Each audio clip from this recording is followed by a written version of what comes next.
इस बिल के अंदर जब तक पिछड़े वर्ग की महिलाएं, जब तक मुसलमान भाइयों की महिलाएं नहीं शामिल की जाएंगी, हम समाजवादी लोग इसका साथ नहीं देंगे। संवैधानिक बात इस तरह का रूल 72 में ना बोले। धर्म के नाम पर यहाँ रिजर्वेशन नहीं हो सकता, संविधान में नहीं है इस तरह का बात। जल्दीबाजी क्यों है आपको जल्दीबाजी क्यों है महिला विधेयक के पक्ष में हम? आप जनगणना क्यों नहीं कराना चाहते? ये हमारा संविधान किसी भी प्रकार के धर्म के आधार पर आरक्षण की कतई मंजूरी नहीं देगा।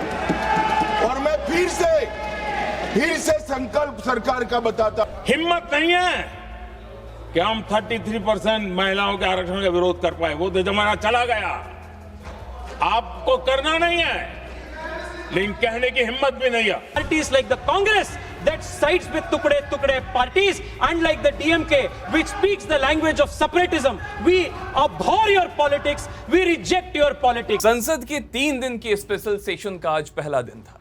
क्यों बुलाया गया स्पेशल सेशन? जवाब है महिला आरक्षण पर 3 बिल को लेकर। अब इस बिल की खासियत यह है साहब, किसके आने के बाद सदन में आपको 850 सांसद दिखाई देंगे। इसी पूरे मसले पर आज संसद में जबर हल्ला कटा है। हर किसी ने एक दूसरे पर चुटकी ली। किसी ने कहा कि बोलने दीजिए साहब, अपने राज्य में इन्हें बोलने का मौका नहीं मिलता।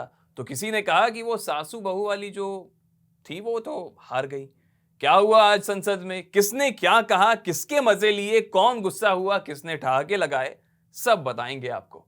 बारंबार प्रणाम, मेरा नाम सूरज कुमार और आप संसद की बात देख रहे हैं। आज लोकसभा की कार्यवाही शोर शराबे और हंगामे के बीच शुरू हुई।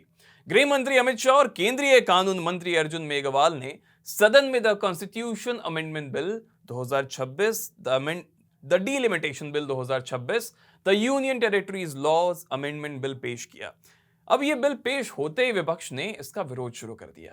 सपा सांसद धर्मेंद्र यादव ने बिल का विरोध करते हुए पिछड़ा वर्ग और मुस्लिम वर्ग की महिलाओं को आरक्षण न देने का मुद्दा उठा दिया। इस बिल के अंदर जब तक पिछड़े वर्ग की महिलाएं, जब तक मुसलमान भाइयों की महिलाएं नहीं शामिल की जाएंगी, हम समाजवादी लोग इसका साथ नहीं देंगे। और एक बात और स्पष्ट करना चाहता हूं, समाजवादियों से बड़ा महिलाओं का हितैषी इस देश की कोई पार्टी नहीं है।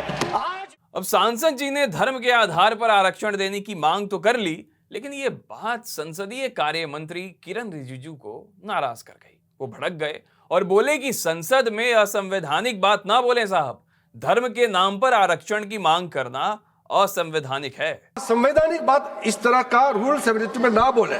धर्म के नाम पर यहाँ रिजर्वेशन नहीं हो सकता, संविधान में नहीं है इस तरह का बात ना करें। आपने नहीं बुलाया जी क्यों महिला विधेयक को?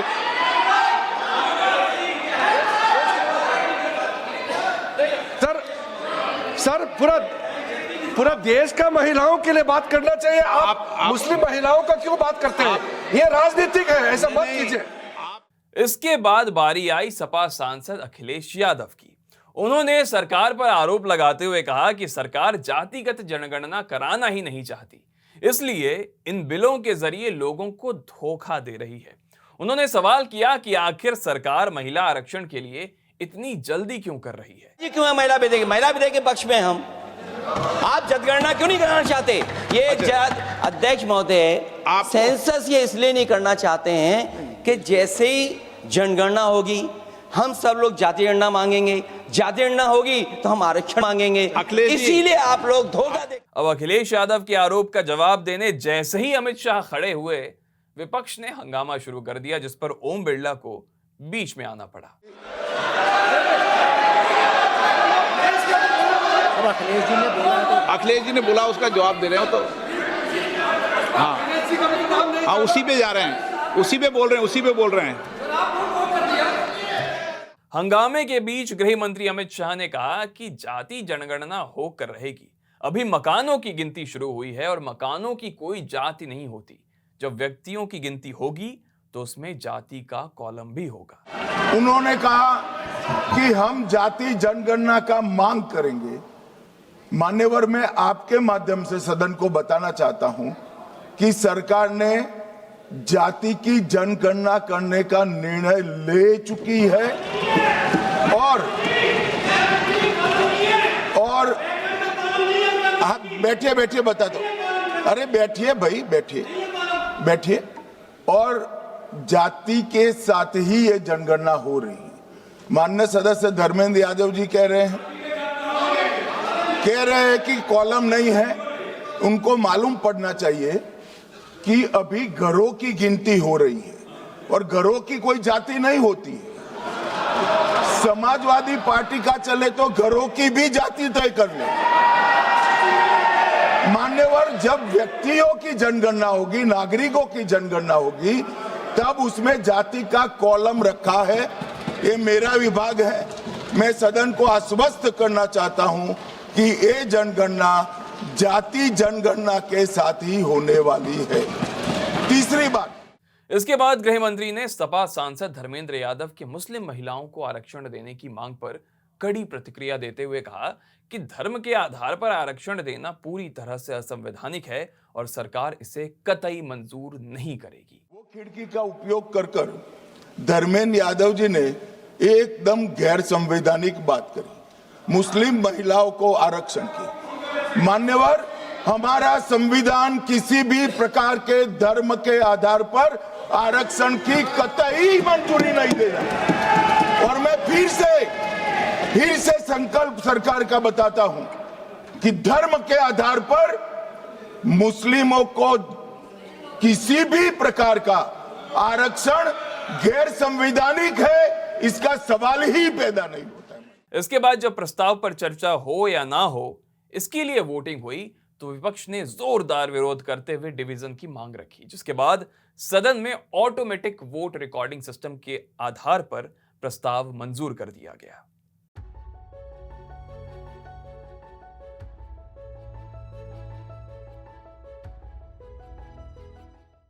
बिल पर चर्चा के दौरान बैंगलोर से बीजेपी सांसद तेजस्वी सूर्या ने बिल का समर्थन करते हुए कांग्रेस और डीएमके पर हमला साधा।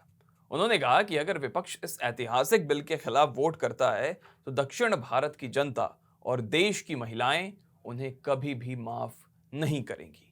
वो कन्याकुमारी हो, वो कश्मीर हो, वो कच्छ हो या कामाख्या हो, we will support for the integrity, sovereignty, unity of this country, because that is not only a constitutional mandate, but most importantly, the Bharatiya Janata Party's Karyakarta believes that it is our civilizational duty to protect this country.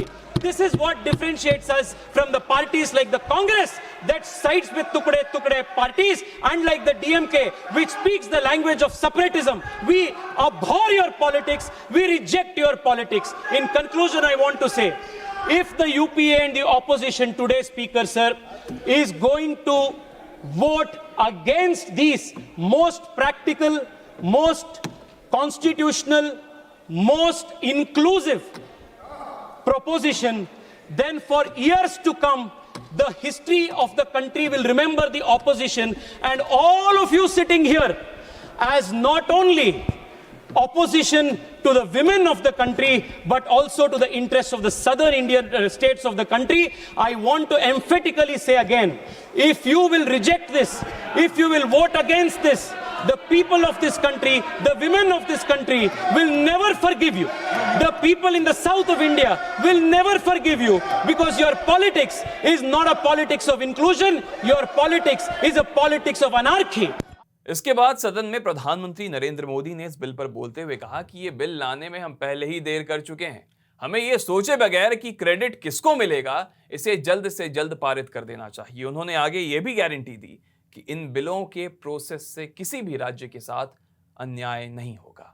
साथ अन्याय नहीं करेगी।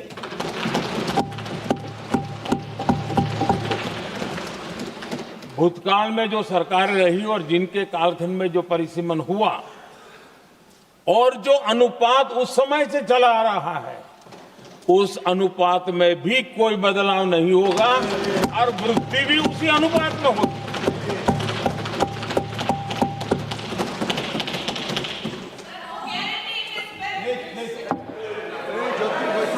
अगर guarantee शब्द चाहिए तो मैं guarantee शब्द उपयोग करता हूं।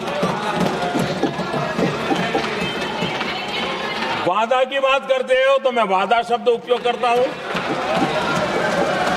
अगर तमिल में कोई अच्छा शब्द हो तो वो भी मैं बोलने के लिए तैयार हूं। इसके बाद प्रधानमंत्री ने विपक्ष पर निशाना साधते हुए कहा कि उनमें 33% महिला आरक्षण का खुलकर विरोध करने की हिम्मत नहीं है, इसलिए टेक्निकल बहानेबाजी का सहारा ले रहे हैं। हदीस को और इसको रोका गया। हर बार ऐसी चीजें लाई गई है।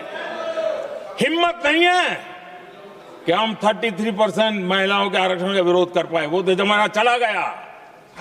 आपको करना नहीं है, लेकिन कहने की हिम्मत भी नहीं है। और इसलिए टेक्निकल बहानेबाजी, ये करो तो ये, वो करो तो वो, डिगरा करो।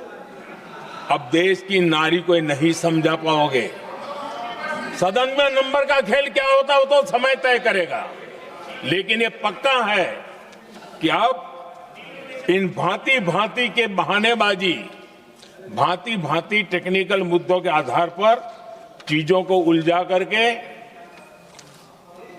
3 दशक तक इसको अड़ंगे डाले, हमने फंसा के रखा।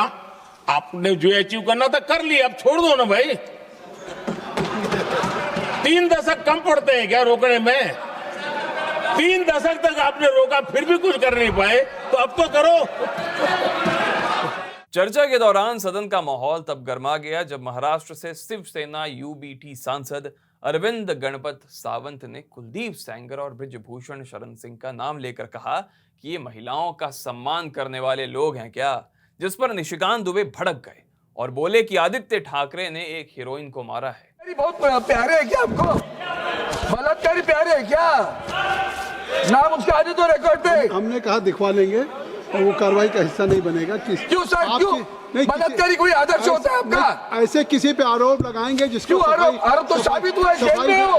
सफाई देने का अवसर नहीं है, सफाई देने का अवसर नहीं है, इसलिए सर अगर सही में सर अगर आपको निशिकांत जी क्या 1 मिनट व्यवस्था का प्रतिनिधि, यदि ये कुलदीप सेंगर और बृजभूषण की बात करेंगे तो आदित्य ठाकरे की भी बात होगी। क्यों? उसने भी हीरोइन को जो है मार दिया। यही चर्चा कर रहे थे, यही चर्चा अब ये तो बात हो गई लोकसभा की। अब चलिए राज्यसभा में क्या हुआ। आज राज्यसभा में चुने गए नए सदस्यों ने शपथ लेकर सदस्यता ग्रहण की। इसके बाद राज्यसभा की कार्यवाही कल तक के लिए स्थगित कर दी गई। कुल मिलाकर आप देखेंगे तो आज के दिन सदन में हंगामा भी हुआ और काम भी। कल संसद में क्या होगा उसका अपडेट भी न्यूज पिंच आप तक लेकर आएगा। आपको आज के संसद की सबसे मजेदार बात क्या लगी कमेंट में बताइएगा। कैमरे के पीछे स्नेहा है, मेरा नाम सूरज है। देखते रहिए न्यूज पिंच। शुक्रिया।